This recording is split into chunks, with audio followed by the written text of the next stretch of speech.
Good morning, everyone. Brooke Brody here with Domi Agency, and today we're going to go over a little bit of Skyslope. We did a tutorial last week, basically how you get in, how you create a transaction. I'll show you how to do that really, really quick, but I'm not going to go through the each step like we did. We're going to reference that other video. And then today we're going to go in and talk about templates and why you'd have a template and kind of like an idea of what that encounters. And the biggest thing is Skyslope, if you learn it correctly, can save you so much time throughout your career and so much frustration. Like if you do it right. I know agents that are using zip forms still and creating their documents on there and then putting them in Skyslope and then sending them out. Oh my gosh, there's like Skyslope does it all for you in one step. You do not need these additional steps. And anybody, if you aren't getting it and you've taken the classes, let me know. We'll sit down and we will do it together. Okay. But the big thing is you got to try first, play around, see it, and then go from there. But please, please, please do try to learn it the right way to save yourself a lot of time and frustration. And so mine might look a little bit different because I can see all the team transactions, but the basics are about the same. So um, here is the kind of when you log in is going to be where you are and where it says manage transactions and manage listings. A transaction is a buy side, a listing obviously is a listing.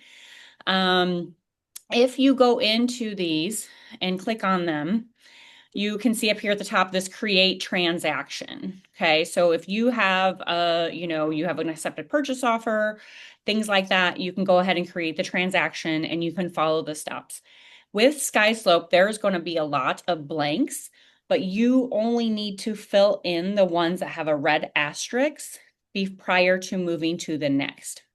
Say it's the beginning of the deal and you don't know exactly who the title company's person rep is, you don't know the phone number, go ahead, put your information in or put kind of like a test number or something like that and make sure to fill it out later because that is important for your CDA. But it is okay if you don't have everything at the beginning.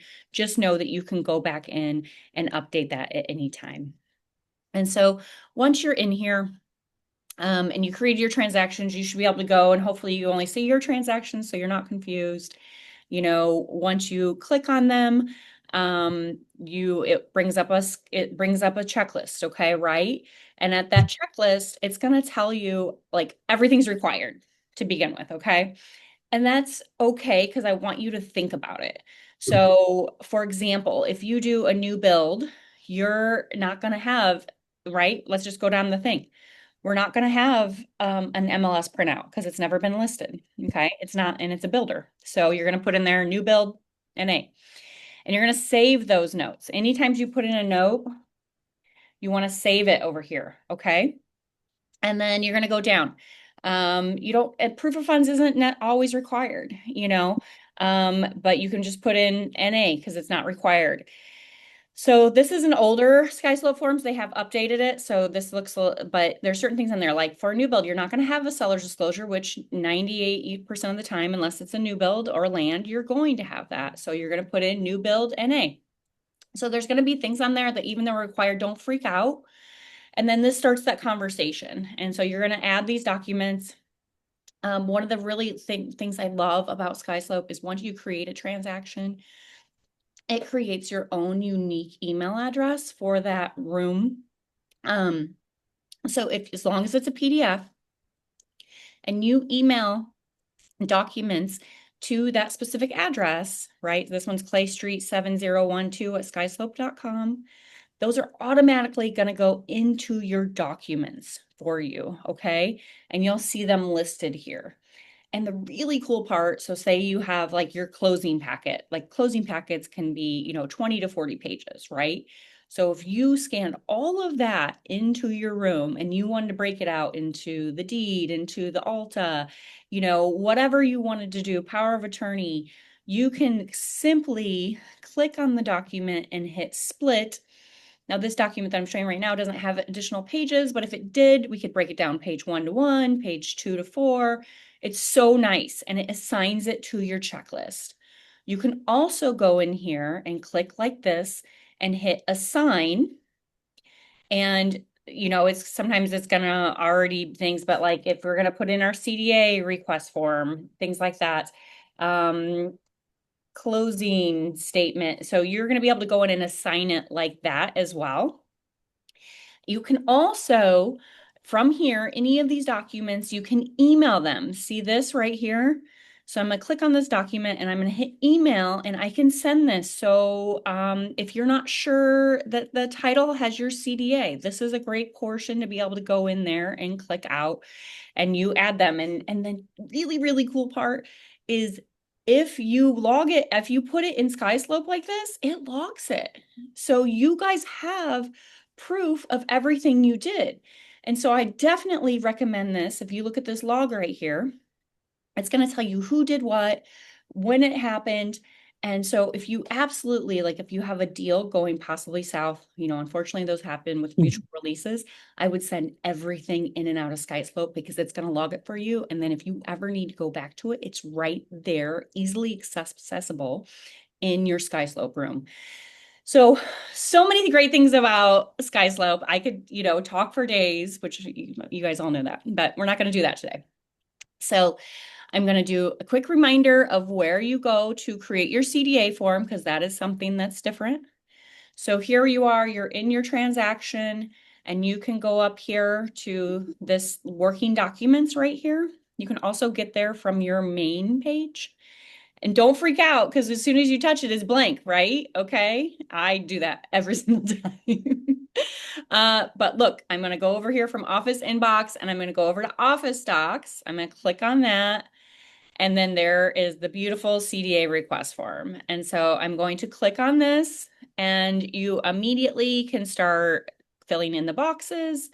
Do you want to buy stock? I absolutely recommend everybody buy stock. At this point, we're buying it for, when you buy it with your commissions, you're getting a 20% discount. So you're buying it for 42 cents. But it is optional. So you make that choice. You want to know if you do a 401k or whatever. As you are a team member, you are going to put that in for the Domi team. We have a 5% split and you're going to put in 5. And then I always want to use 10% of my commissions to buy stock. You're going to, if you have an admin transaction fee, you absolutely want to include it. And then I always in the notes,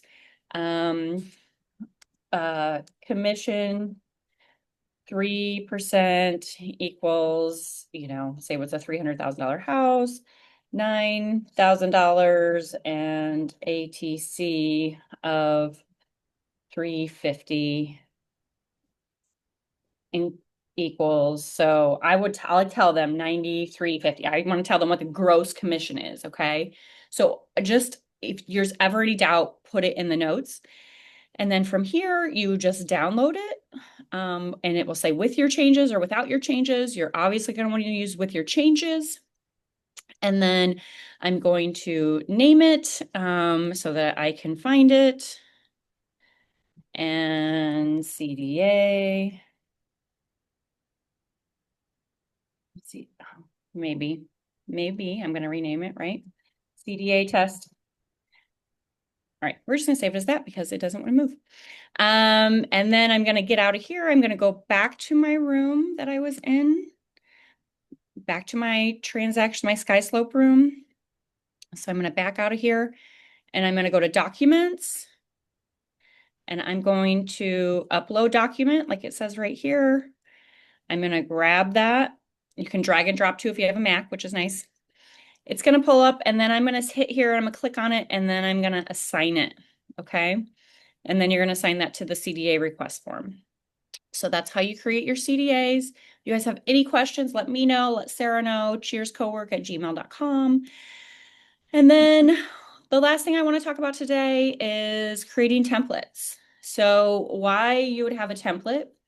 A template is, so I recommend having like a buyer packet, a listing packet, so that when you first meet a client, you already have them together. You're not having to go find them and they're all there together. So let's go to forms. Maybe. Okay, let's not go to forms. Let's see what's going on. Let's try that again. There we go. And so here we are and I hit forms, and then up here at the top it says template. So I did one last night. I just did for me, you can call it whatever you want. You can call it, buyer contract, new client contract, whatever you want to do, listing, paperwork.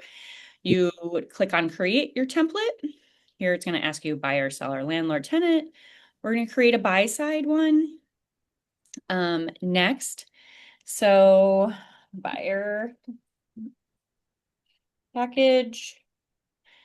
Uh, and then you're going to be able to add your forms. Okay.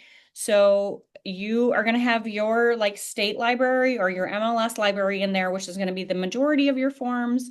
But especially when it's new clients, you're going to have your Epic main library. Right now for buyers, Epic is not mandating for you to get paid to have the wire fraud advisory. I just want you guys to protect yourself. And I think at one point it will be required. So I recommend you guys always having a wire fraud. And that's what it's telling your buyers to be careful that you are never going to send them wiring instructions, that Epic is never going to send them wiring instructions. And unfortunately, we've had clients who have been duped because there are scammers out there and they are good. I mean, they'll recreate that email address instead of a .com, like a .net. It's scary. So it's really, really smart to have that in there. So I would add that for your buyers. Okay, so that added. If you guys, whatever you want to have in here, you can do that. I'm going to go then over to my IAR, which is Indiana forms. And I'm going to put in, uh, where am I like going? Whatever you want in here. So I'm going to add my buyer's agency contract. And then, you can also add additional forms. So we're going to go from here. The other thing I always recommend for your buyers is you have to have a buyer's agency, right? I recommend a wire fraud. And then you need to have an office policy. So your office policy is going to be like the Epic one. And in the majority of states, we are allowed to, we need to check your state laws, but we can charge an ATC, which is an administrative transaction commission. Most agents do, most brokerages do. Most brokerages take it as their commission, but with Epic, you have as a team member, you're going to have a 0.1% transaction fee up to $250. So most of the time it's going to hit that. But if you collect more than that, then that's just additional commission for you. So that number is variable because just like commissions, they can't be set. So you guys let us know if you want an ATC with a certain dollar amount, we can help you do that. And then where you would add that right here is you just go to upload documents.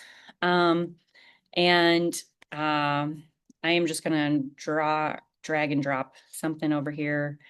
So say it's my office policy, okay? For the sake of that. And then you can go ahead and save this template. And so then all of these documents are already together. If if on something like your purchase agreement, okay, for your template, you can save, your basics in your purchase agreement because there are going to be some things like that an agent is going to typically do the same. Not that they can't be modified, but usually like your earnest money, like the days that it's going to take in, your inspection response timing, things like your taxes boxes, right? You can go ahead and check those in, and those can already be saved as your template. So that will save you time as well. And then we're just going to go ahead and save the template. And then now when you go in, now I'm going to go into my buyer package and I'm going to fill it out every time for my buyer. And you guys, what did it take us 3 or 4 minutes? And it was me talking most of the time. So I really just get to know Skyslope, create as many templates as you want, but it's going to save you time. The other thing to know when you go into Skyslope, when you go to DigiSign, which is your electronic e-signature account, it's going to ask you like create a new envelope. okay? And you can choose a property or no property. So if you actually have a property under contract with this client, you want to choose that property. So when you send out those signatures, it goes back to that room or that file. When you pick no property is, when you just met a client and you're doing buyer's agency and you're going to need to do it by their name. So that's kind of the difference between property and no property, or like, I'm sending out a team agreement. Obviously, that's not a property. But anytime that you have a file created, make sure that you are sending them out and choosing that property so you're not having to go find that envelope and add it up later. Does that make sense, everyone? I hope that helped. Do you guys, do you have any questions that I can answer for you at this time? No, it makes sense. Um, Thank you for doing that. no, absolutely. And,